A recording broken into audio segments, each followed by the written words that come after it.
Мога да дам, значи много хора се опитват да дадат някаква точна рецепта за това как да се стреля точно. Наистина има много похвати сега. Примерно като се опъне ръката, точно докъде да си опънеш, нали, ластика тук до корема, до кръка. Това наистина е правилно. Една от най-важните обаче причини е топките да бъдат с еднаква тежина. И второ, което за мен е много важно, това е много тренировки.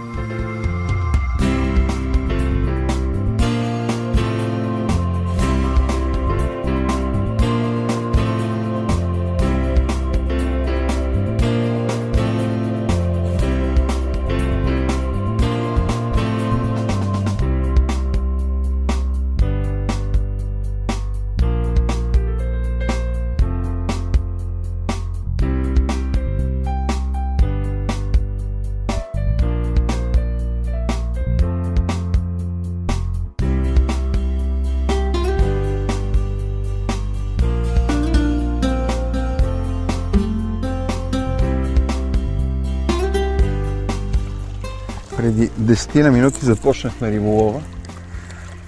За радост още от самото начало започнаха кълванета.